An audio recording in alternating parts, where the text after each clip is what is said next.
আসসালামু আলাইকুম। দেশ ও প্রবাসের যে যেখান থেকে এই ভিডিওটি ওপেন করেছেন সবাইকে প্রবাসী নিউজ টিভি চ্যানেলের নতুন ভিডিওতে জানাই স্বাগতম।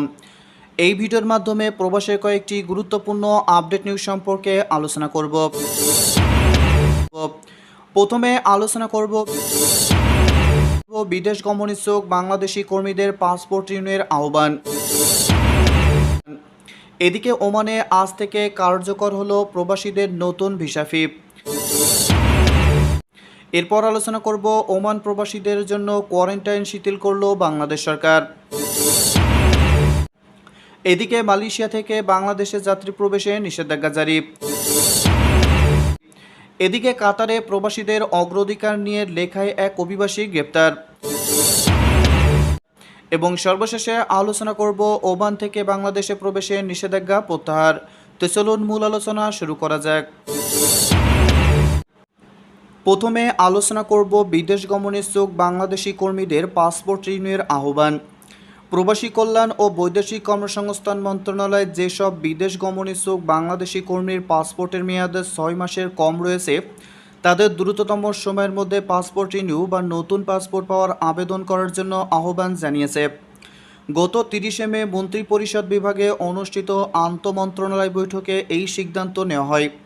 বৈঠকে বিদেশ গমন ইচ্ছুক কর্মীদের পাসপোর্টের মেয়াদ 6 মাসের কম থাকলে বিমানের টিকিট ইস্যু না করার বিষয়ে বেসরকারি বিমান পরিবহন ও পর্যটন মন্ত্রণালয়কে প্রয়োজনীয় নির্দেশনা প্রদান করা হয়েছে। মন্ত্রণালয়ের পক্ষ থেকে বিদেশগামী কর্মীদের যাত্রা ঝুঁকিমুক্ত করার লক্ষ্যে এই সিদ্ধান্ত নেওয়া হয়েছে বলে জানানো হয়েছে। এদিকে ওমানে আজ থেকে কার্যকর হলো প্রবাসীদের নতুন ভিসা ফি। ওমানে আজ থেকে কার্যকর হচ্ছে প্রবাসীদের জন্য নতুন নিয়োগ ফি। দেশটিতে ওমানিকরণে উৎসাহিত করার লক্ষ্যে শ্রম মন্ত্রণালয় এই নিয়োগ ফি কার্যকর করেছে। মন্ত্রিপরিষদের সিদ্ধান্তের সাথে মিল রেখে বাস্তবায়ন শুরু হচ্ছে এই ফি। সম্প্রতি দেশটির শ্রম মন্ত্রণালয়ের এক বিজ্ঞপ্তিতে উল্লেখ করা হয়েছে দেশটিতে উচ্চ ও মধ্যম মানের পেশা, প্রযুক্তি খাত এবং বিশেষায়িত পেশায় প্রবাসী কর্মীদের নতুন ওয়ার্ক পারমিট ফি বাড়ানোর সিদ্ধান্ত নেওয়া হয়েছে, যা 1 জুন থেকে কার্যকর হয়েছে। শ্রম মন্ত্রণালয় আরও জানিয়েছে বেসরকারি খাতে উচ্চ ও মধ্যম পেশা, প্রযুক্তি খাত এবং বিশেষায়িত পেশায় প্রবাসীদের কাজের সুযোগ তৈরি করার জন্য কাজ করে যাচ্ছে ওমান সরকার। 1 জুন থেকে নতুন সিদ্ধান্ত অনুযায়ী নিয়োগকর্তারা প্রবাসী কর্মীদের ওয়ার্ক পারমিট ফি নির্ধারণ করবে। এই সিদ্ধান্ত কার্যকর হওয়ার আগে সকল নিয়োগকর্তাকে বকেয়া ফি প্রদান করতে হবে। এদিকে ওমানে দিন দিন সংকুচিত হচ্ছে প্রবাসীদের শ্রমবাজার। বিভিন্ন পেশায় ওমানিকরণের নীতিতে আগাচ্ছে দেশটির সরকার। এমতো অবস্থায় দেশটিতে বসবাসরত প্রবাসীদের ভবিষ্যৎ চরম অনিশ্চয়তার দিকে যাচ্ছে বলে মনে করছেন অনেকেই। এদিকে ওমান প্রবাসীদের জন্য কোয়ারেন্টাইন শিথিল করল বাংলাদেশ সরকার। অবশেষে ওমান থেকে দেশে ফিরলে 14 দিনের পরিবর্তে 3 দিনের প্রাতিষ্ঠানিক কোয়ারেন্টাইনের আইন জারি করল বাংলাদেশ সরকার। মঙ্গলবার 1 জুন এই বিষয়ে একটি সার্কুলার জারি করে বাংলাদেশের বেসরকারি বিমান চলাচল কর্তৃপক্ষ বেবিসক একই সাথে সর্বোচ্চ ঝুঁকিপূর্ণ তালিকা থেকেও ওমানের নাম বাতিল করা হয়েছে। বেবিসকের ফ্লাইট স্ট্যান্ডার্ড ও রেগুলেশন বিভাগের সদস্য group captain Chowdhury M Ziaul Kabir স্বাক্ষরিত সার্কুলারটিতে আরও উল্লেখ করা হয়, করোনা ভাইরাসের সংক্রমণ রোধে 11টি দেশ থেকে বাংলাদেশের যাত্রী প্রবেশের নিষেধাজ্ঞা জারি করা হয়েছে। দেশগুলো হচ্ছে Argentina, Bahrain, Bolivia, Brazil, Bharat, Malaysia, মালদ্বীপ, নেপাল, প্যারাগুয়ে, ত্রিনিদাদ টোবাগো ও উরুগুয়ে। সার্কুলারের নিষিদ্ধ 11 দেশকে গ্রুপে ক্যাটাগরি উল্লেখ করে বেবিসক জানায়, দেশগুলো থেকে কোনো যাত্রী বর্তমানে বাংলাদেশে প্রবেশ করতে পারবে না, এমনকি বাংলাদেশ থেকে এই সব দেশে কেউ যেতেও পারবে না। তবে দেশগুলোতে অবস্থানরত বাংলাদেশি ভিজিটররা সেই সব দেশের বাংলাদেশি দূতাবাসের বিশেষ অনুমতি নিয়ে বাংলাদেশে আসতে পারবেন। সেক্ষেত্রে তাদের বাংলাদেশে পা রাখার আগেই 14 দিনের প্রাতিষ্ঠানিক কোয়ারেন্টাইনের জন্য নিজ খরচে সরকার নির্ধারিত হোটেল বুকিং করতে হবে। এছাড়াও সার্কুলারে আরও 8টি দেশকে গ্রুপ বি ক্যাটাগরিতে উল্লেখ করা হয়েছে। এই ক্যাটাগরির 8টি দেশ থেকে বাংলাদেশে আসা যাত্রীদের জন্য আরোপ করা হয়েছে কিছু বিধিনিষেধ। দেশগুলো হচ্ছে Belgium, Chile, Colombia, Costa Rica, Denmark, Greece, Kuwait এবং ওমান। বেবিসক জানায়, কুয়েত ও ওমান থেকে আসা প্রবাসীদের দেশে ফিরলেই সরকারি প্রাতিষ্ঠানিক কোয়ারেন্টাইন সেন্টারে 3 দিন থাকতে হবে। 3 দিন পর তাদের করোনা টেস্ট করানো হবে। রিপোর্ট নেগেটিভ আসলেও তাদের 11 দিনের হোম কোয়ারেন্টাইন থাকতে হবে। গ্রুপ বি বাকি 6 দেশ থেকে আসলে যাত্রীদের 14 দিনের প্রাতিষ্ঠানিক কোয়ারেন্টাইনের জন্য নিজ খরচে সরকার নির্ধারিত হোটেল বুকিং করে আসতে হবে। তবে বাংলাদেশ থেকে যারা এই 8টি দেশে যাবেন তাদের জন্য কোনো নির্দেশনা দেয়নি বিবেচক। গ্রুপ এ এবং গ্রুপ বিতে উল্লেখিত 19 দেশ ছাড়া অন্যান্য দেশ থেকে আসা যাত্রীদের 14 দিনের হোম কোয়ারেন্টাইন থাকার নির্দেশনা দেওয়া হচ্ছে। এছাড়া বাংলাদেশে আসতে ইচ্ছুক সবাইকে 10 বছরের ঊর্ধ্বে যাত্রা শুরুর 72 ঘন্টা আগে করোনা টেস্ট করিয়ে নেগেটিভ রিপোর্ট নিয়ে দেশে ফিরতে হবে। এদিকে মালয়েশিয়া থেকে বাংলাদেশে যাত্রী প্রবেশে নিষেধাজ্ঞা জারি। মহামারী করোনা ভাইরাসের পরিস্থিতির প্রেক্ষাপটে মালয়েশিয়া সহ 11টি দেশ থেকে বাংলাদেশে যাত্রী প্রবেশে নিষেধাজ্ঞা জারি করা হয়েছে বলে জানিয়েছেন বেসরকারি বিমান চলাচল কর্তৃপক্ষ বেবিসক।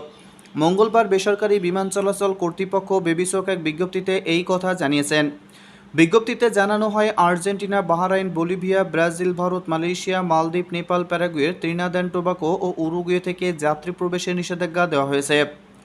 বিজ্ঞপ্তিতে নিষিদ্ধ 11 দেশকে গ্রুপ এ ক্যাটাগরিতে উল্লেখ করে বেবিসক জানায়, দেশগুলো থেকে কোনো যাত্রী বাংলাদেশে প্রবেশ করতে পারবে না। এমনকি বাংলাদেশ থেকে এই সব দেশে কেউ যেতেও পারবে না। তবে দেশগুলোতে অবস্থানরত বাংলাদেশি ভিজিটররা সেই সব দেশে বাংলাদেশি দূতাবাসের বিশেষ অনুমতি নিয়ে বাংলাদেশে আসতে পারবেন। সেক্ষেত্রে তাদের বাংলাদেশে পা রাখার আগে 14 দিনের প্রাতিষ্ঠানিক কোয়ারেন্টাইনের জন্য নিজ খরচে সরকার নির্ধারিত হোটেল বুকিং করতে হবে। এদিকে কাতারে প্রবাসীদের অধিকার নিয়ে লেখায় এক অভিবাসী গ্রেপ্তার। কাতারে অভিবাসীদের অধিকার নিয়ে লেখাতে এক কেনিয়ান নাগরিককে অভিযুক্ত করেছে দেশটির পাবলিক প্রসিকিউশন। তার বিরুদ্ধে অভিযোগ, সে বিদেশি একটি এজেন্টের টাকার বিনিময়ে ভুল তথ্য ছড়াচ্ছে। শনিবার এক বিবৃতিতে তথ্যটি জানিয়েছে কাতার সরকারের যোগাযোগ অফিস জিসিও। এই খবর প্রকাশ করেছেন বার্তা সংস্থা রয়টার্স। কাতারি কর্মকর্তার বরাদ্দে প্রতিবেদনে বলা হয়েছে, ম্যালকম বিদালি নামের কেনিয়ান নাগরিকটি ছদ্মনামে লেখালেখি করতেন। কাতারের সুরক্ষা আইন লঙ্ঘন করার দায়ে গত 5 মে তাকে গ্রেপ্তার করা হয়। এই নিয়ে মানবাধিকার গোষ্ঠীগুলো উদ্বেগ জানিয়েছেন। বিস্তারিত বিবরণ না দিয়ে বিবৃতিতে জিসিও বলেছে, ম্যালকম বিদালির বিরুদ্ধে কাতারের মধ্যে বৈষম্য তৈরি এবং ভুল তথ্য বিতরণ করার জন্য কোনো বিদেশি এজেন্টের দেওয়া অর্থ গ্রহণ সম্পর্কিত অপরাধের দায়ে আনুষ্ঠানিক অভিযোগ আনা হয়েছে। তদন্ত শেষে মামলাটি পাবলিক প্রসিকিউশনের কাছে হস্তান্তর করা হয়েছে। বিদালি আদালতের তারিখের আগে আইনি পরামর্শ এবং প্রতিনিধিত্ব পেয়েছেন, যদিও তা এখনও নির্ধারিত হয়নি বিবৃতিতে উল্লেখ করা হয়। আগের দিন এক বিবৃতিতে আন্তর্জাতিক মানবাধিকার সংস্থা অ্যামনেস্টি ইন্টারন্যাশনাল জানিয়েছে, পেশায় নিরাপত্তারক্ষী এবং ব্লগার ম্যালকম বিদালি গত 20 মে তার মায়ের সঙ্গে টেলিফোনে কথা বলেন। তখন তিনি জানান, তাকে একটি নির্জন কারাগারে আটকে রাখা হয়েছে এবং আইনজীবীদের সঙ্গে দেখা করার অনুমতি দেওয়া হচ্ছে না। এদিকে ওমান থেকে বাংলাদেশে প্রবেশ নিষেধাজ্ঞা প্রত্যাহার। অবশেষে ওমান থেকে বাংলাদেশে প্রবেশের নিষেধাজ্ঞা প্রত্যাহার করা হয়েছে। প্রবাসী বাংলাদেশি সহ যে কোনো ভ্রমণকারী শুধুমাত্র ঢাকায় অবতরণ করতে পারবেন।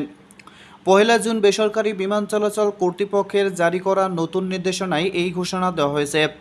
নতুন নির্দেশনায় বি গ্রুপে থাকা ওমান থেকে বাংলাদেশে এলে সরকার নির্ধারিত হোটেলের নিজ খরচে বাধ্যতামূলক 3 দিন প্রাতিষ্ঠানিক কোয়ারেন্টাইন থাকতে হবে। ভ্রমণের আগেই হোটেল বুকিংয়ের প্রমাণ বিমানবন্দরে বোর্ডিং পাস নেওয়ার সময় বিমান সংস্থা কর্মীদের দেখাতে হবে। কোয়ারেন্টাইন থাকার 3 দিন পর তাদের করোনা টেস্ট করানো হবে। রিপোর্ট নেগেটিভ আসলে তাদের নিজ বাসায় 11 দিন হোম কোয়ারেন্টাইন থাকতে হবে। এছাড়া ওমান থেকে যাত্রীরা অন্য দেশ দিয়ে ট্রানজিট হয়েও ঢাকায় ফিরতে পারবেন। তবে নিশ্চিত করতে হবে তারা ট্রানজিট দেশের বিমানবন্দরের ভেতরেই অবস্থান করেছেন। এদিকে নিষেধাজ্ঞায় উঠে যাওয়া বাংলাদেশ বিমান, ইউএস বাংলা, ওমান এয়ার, সালাম এয়ার সহ বিমান সংস্থাগুলো নতুন মাস্কাট ঢাকা রুটে নতুন শিডিউল ঘোষণার প্রস্তুতি নিচ্ছে বলে জানা গেছে। প্রাণঘাতী করোনা ভাইরাসের বিস্তার ঠেকাতে দেশে চলমান বিধিনিষেধের সঙ্গে সমন্বয় করে আন্তর্জাতিক রুটের নিয়মিত ফ্লাইট 5 মে বন্ধ রাখার সিদ্ধান্ত নিয়েছিল বেবিসক। তবে 1 মে থেকে 38 দেশের সঙ্গে ফ্লাইট চলাচল সীমিত রেখে অন্যান্য দেশের সঙ্গে ফ্লাইট চলাচল স্বাভাবিক রাখা হয়। তাই আবারও বর্তমানে ওমান থেকে বাংলাদেশে প্রবেশে নিষেধাজ্ঞা প্রত্যাহার করা নিয়েছে। তবে বর্তমানে বাংলাদেশ থেকে কেউ ওমানে প্রবেশ করতে পারবে না।